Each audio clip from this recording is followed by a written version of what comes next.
Welcome to my Maheshwar study channel. Like share and subscribe this channel. अगर आप दोस्तों air force, LDC, RPSC, SSC, CTET, RSM, SSB अन्य सेवाओं के लिए अगर आप प्रिपरेशन कर रहे हैं, तैयारी कर रहे हैं और आपके सिलेबस में अगर इंग्लिश है तो ये सेशन आपके लिए बहुत ज़्यादा यूज़फुल और नीडफुल होगा।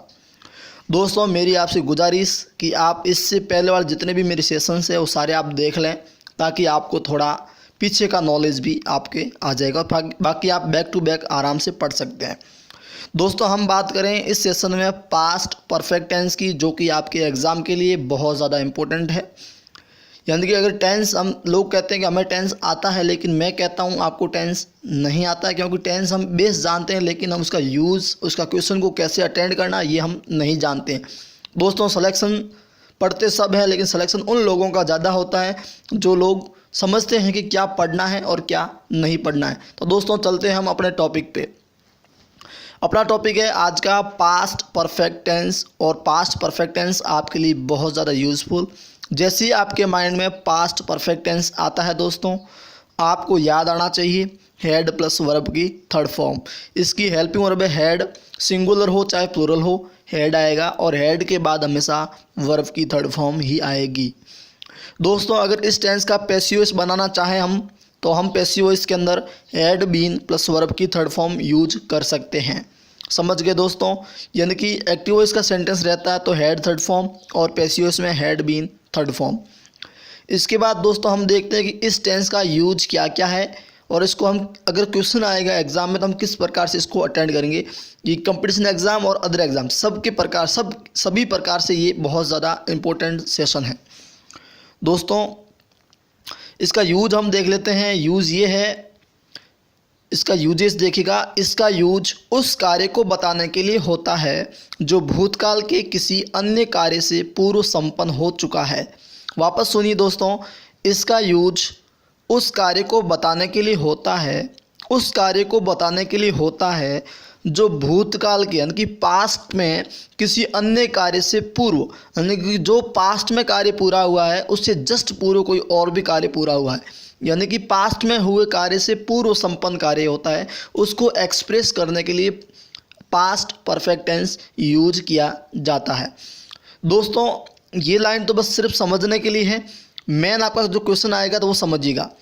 बिफोर और आफ्टर। बिफोर मीन्स पहले और आफ्टर मीन्स बाद में।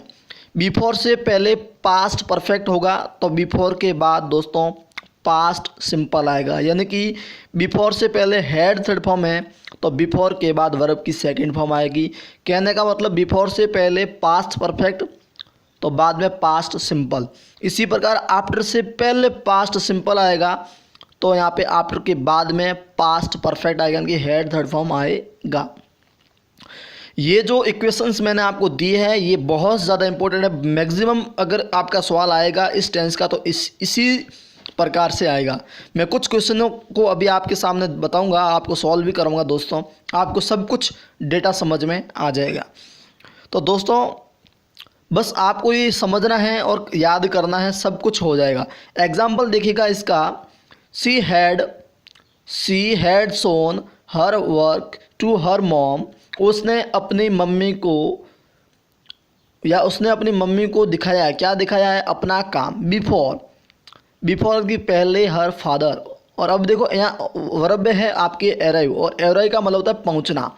सेंटेंस की हिंदी करना जान लो। अब यहाँ पे बिफोर से पहले आपको मिला हैड थर्ड फॉर्म, तो बिफोर के बाद जायज़ है वर्ब की सेकंड फॉर्म आएगी। तो she had shown her work to her mom before her father came. उसके पापा के पहुंचने से पहले उसने अपनी मम्मी को अपना कार्य दिखाया। समझ गए? दिखा चुकी थी। समझ गए दोस्तों? यानी कि पापा के घर पहुंचने से पहले वो अपना कार्य दिखा चुकी थी। समझ गए दोस्तों? तो यहाँ से होगा बिफोर से पहले हैड थर्ड फॉर्म है तो बिफोर के बाद वाला ऑप्शन है वर्ब की सेकंड फॉर्म, यानी कि आपका ऑप्शन ए राइट होगा। इसके बाद दोस्तों आपका सेकंड क्वेश्चन है, थोड़ा इससे हट के लाया हूँ, थोड़ा सा इसके हट के है, लेकिन आपको टेंशन लेने की ज़रूरत नहीं है, डोंट वरी। वो क्वेश्चन है she came with a huge gift when the party. खल जगह। इसके ऑप्शन थोड़े यहाँ कटे हुए हैं। ऑप्शन इसका दो ऑप्शन चलो लेके चलते हैं, कोई दिक्कत नहीं है। She came with a huge gift when the party, यानी कि वह एक बहुत बड़े गिफ्ट के साथ आई।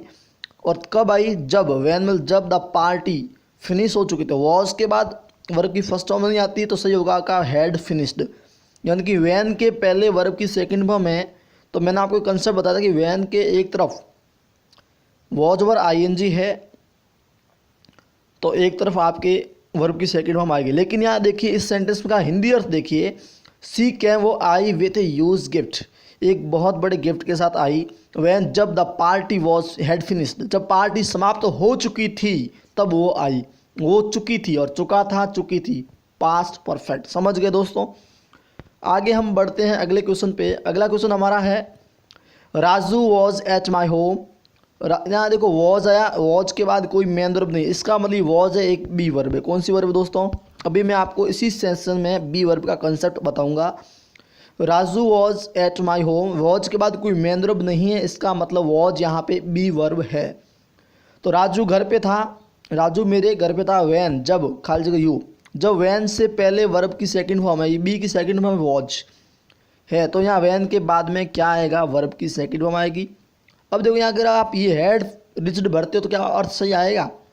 राजू घर पे, राजू मेरे घर पे था जब आप आ चुके थे या आप आए। हिंदी करो ना, राजू मेरे घर पे था जब आप आ चुके थे। राजू मेरे घर आया जब आप आए। अब सही हिंदी किससे आ रही है? जब आप आए, तो वहाँ पे रीच वर्ब की सेकंड फॉर्म आएगी, न कि आ चुके थे। आ चुके थे से आपका हिंदी का अर्थ सही नहीं आ रहा है, इसलिए यहाँ पे हैड रिच्ड नहीं होगा। दोस्तों टेंस की एक ही खासियत है, आप सेंटेंस का हिंदी मीनिंग निकालिए और आपका सवाल बिल्कुल हो जाएगा, कोई दिक्कत नहीं है। अब मैं आपको ले चलता हूँ बी वर्ब की ओर, और बी वर्ब सबसे इम्पोर्टेंट टॉपिक है आपके लिए दोस्तों। बी वर्ब में होता क्या है ये जानना ज़रूरी है। सबसे पहले बता दूं दोस्तों, बी ई, इस बी का मतलब होता है होना। बी का मतलब होता है होना। बी की फर्स्ट फॉर्म है दोस्तों इज, आर और एम, इज, आर, एम। और बी की सेकंड फॉर्म है दोस्तों वॉज या वर। बी की थर्ड फॉर्म है बीन, और बी की आईएनजी फॉर्म होती है बिंग। यानी कि जैसे मैं डॉक्टर हूँ, आई एम अ डॉक्टर, तो यहाँ पे एम एक बी वर्ब है जिसे हम लिंकिंग वर्ब के नाम से भी जानते हैं। समझ गए? जैसे Raju was at my home, Raju मेरे घर पे था, यहाँ वॉज आया, ये एक बी वर्ब है। तो दोस्तों ध्यान होना चाहिए कि बी की first form is, are, am, second form was, were, third form been, ING form being. यानी कि दोस्तों इसका मैं स्पेशल बी वर्ब का एक वीडियो लेके आऊँगा जिसमें आपको पूरा कंसेप्ट समझाऊंगा कि बी वर्ब में इज, आर, एम को यूज कैसे, और इज, आर, एम का क्या क्या अर्थ हो सकता है। इज, आर, एम खाली है का अर्थ देता है, इसके अलावा और भी कुछ अर्थ देता है दोस्तों। तो आपको पूरा कंसेप्ट जानने के लिए आप मेरे इस चैनल को दोस्तों सब्सक्राइब ज़रूर करें और अधिक से अधिक अपने दोस्तों के साथ शेयर करें। लाइक और कमेंट करना बिल्कुल ना भूलें। आप मेरे से जुड़े रहें दोस्तों, आपको मैं अधिक से अधिक और अच्छे से अच्छे तरीके से इंग्लिश पढ़ाने का पूरा प्रयास करूंगा दोस्तों। Thank you so much. बस मेरे से आप जुड़े रहें, बी विद मी।